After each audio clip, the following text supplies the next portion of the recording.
Bismillahirrahmanirrahim. Kali ini saya akan membahas tentang tutorial updating di MySAPK. Ini tampilan awal di website MySAPK-nya ya. Dan ini adalah tampilan ketika kita selesai mengupdate ke-12 item yang harus kita update.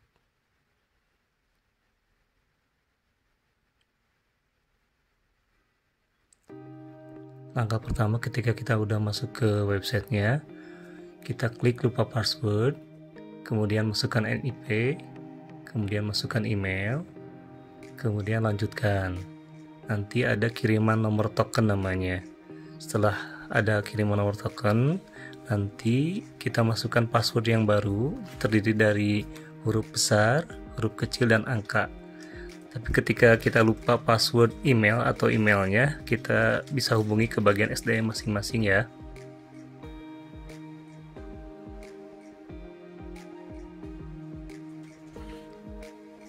Setelah kita berhasil mereset password, kita bisa masuk ke halaman depan lagi, masukkan IP dan password yang tadi yang kita buat ya. Setelah masuk, ini tampilan yang harus kita update. Waktu yang tersisa tinggal 48 hari lagi sampai 14 Oktober 2021.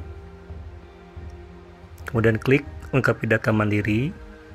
Setelah masuk ke halaman ini, kita akan melihat 12 item yang harus kita update.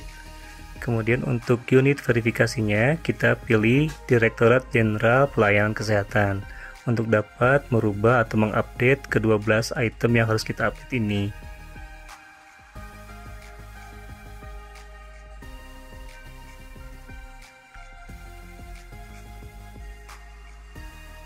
Setelah kita pilih unit verifikasinya, kita klik simpan.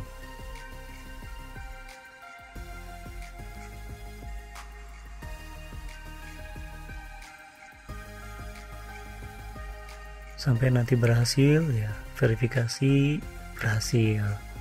Kemudian kita ubah riwayat profile ya.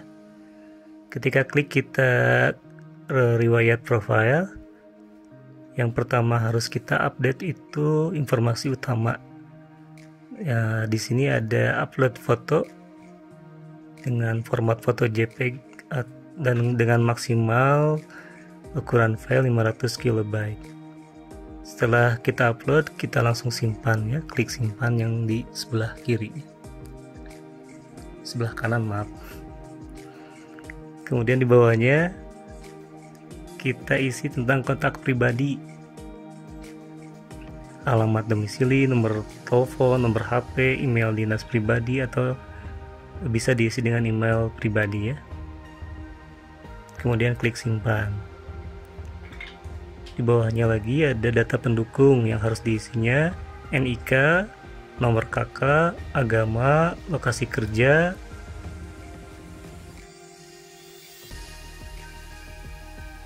kemudian nomor NIP, NPWP, tanggal NPWP, nomor BPJS Kesehatan, nomor Karis Karsu. Ini kalau belum punya bisa dikosongkan aja. Nomor taspen harus diisi, tanggal taspen harus diisi, kemudian lanjutkan. Kita ke riwayat pangkat dan golongan. Setelah kita klik riwayat pangkat dan golongan, itu nanti muncul pangkat dan golongan kita.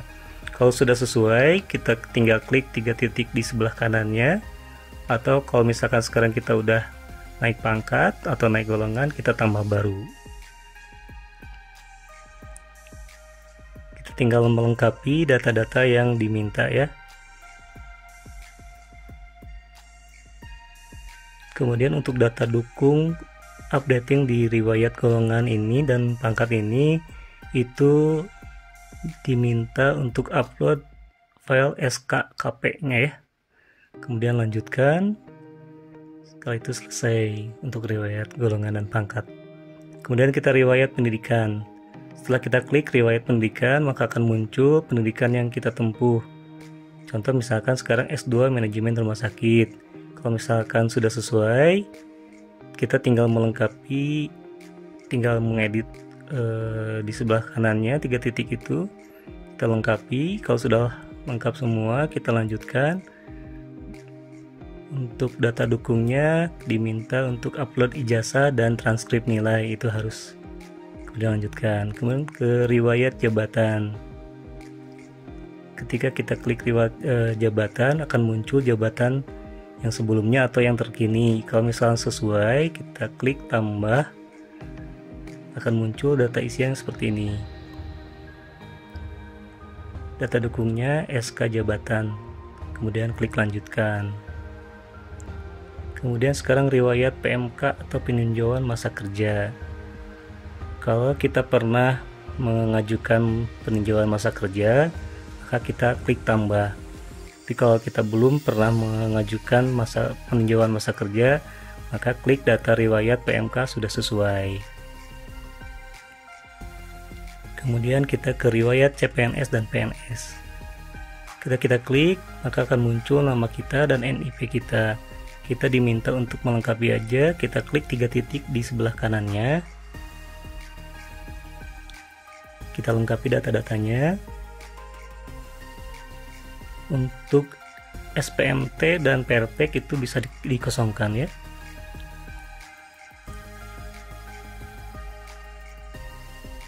Kemudian data dukungnya SK PNS dan SK CPNS ya. Kemudian klik lanjutkan. Kemudian ke riwayat diklat. Ketika kita klik diklat, akan muncul nama-nama diklat atau kalau belum ada bisa ditambahkan, kalau udah ada bisa diedit kalau untuk menambahkan sertifikatnya ya. Isi data-datanya. Kemudian data dukungnya dokumen sertifikat diklat. Klik lanjutkan. Ke riwayat keluarga. Di riwayat keluarga ini ada 3 yang harus kita update. Yang pertama orang tua, pasangan, dan anak. Untuk orang tua, kita klik tambah.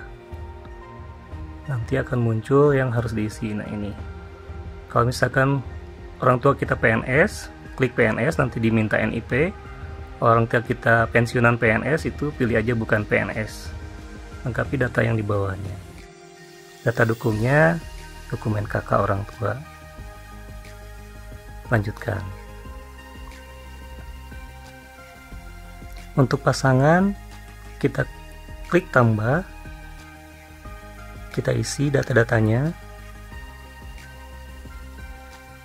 Untuk data pendukungnya surat nikah atau buku nikah. Klik lanjutkan. Untuk riwayat anak, kalau misalkan sudah sesuai, kita klik sudah sesuai. Kalau misalkan ada tambah, kita tambah anak. Lengkapi lagi. Untuk data dukungnya akte kelahiran. Kita lanjut ke riwayat SKP ya. Kita masuk ke riwayat SKP, akan muncul SKP yang kita update yang terbaru 2020 ya, tambah. Kemudian ada yang harus kita isi. Tinggal dilengkapi, dan data dukungnya berupa SKP yang sudah ditandatangan. Ini yang harus diisi. Isian ini ada di lembar SKP tersebut ya. Kemudian ke riwayat penghargaan.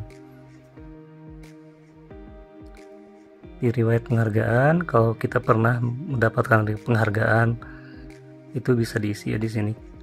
Karya Satya 10 tahun, 20 tahun, 30 tahun, kita isi di sini. Data dukungnya sertifikat penghargaan tersebut.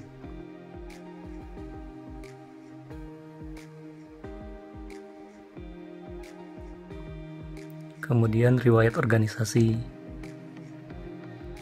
Kalau kita pernah aktif di organisasi, bisa kita klik tambah, kita masukkan data-datanya, data dukungnya, sertifikat organisasi.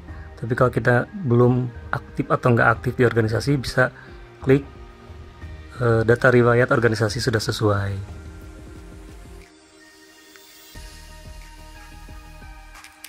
Riwayat CTLN, cuti di luar tanggungan negara. Kalau kita pernah mengajukan cuti di luar tanggungan negara, kita klik tambah. Kalau belum pernah, kita klik data riwayat CTLN sudah sesuai. Ketika kita klik tambah, nanti ada isian yang harus kita isi. Data dukungnya SK CTLN tersebut. Demikian updating 12 item yang harus kita lengkapi sampai warna hijau semua ya, 12 itemnya.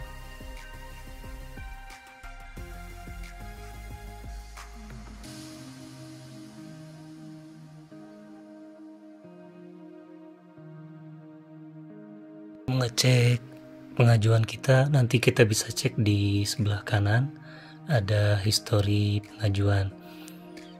Di sana nanti muncul apa-apa saja yang sudah kita update.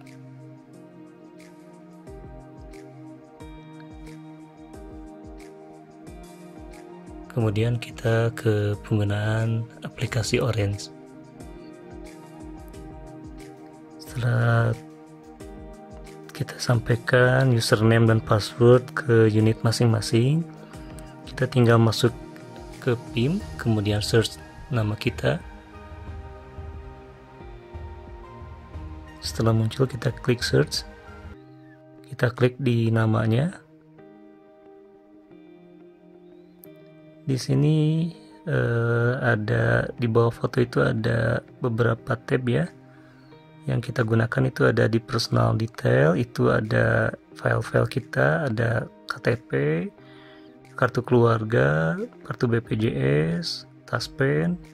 Ini data-data kalau sudah pernah disampaikan ke SDM ya. Kemudian di job itu ada SK kita, kemudian ada SKP untuk data dukungnya di update di MySFPK nya. Kemudian untuk di qualification itu ada sertifikat atau sertifikat yang pernah kita dapatkan. Kemudian ada ijazah juga, ada transkrip nilai juga.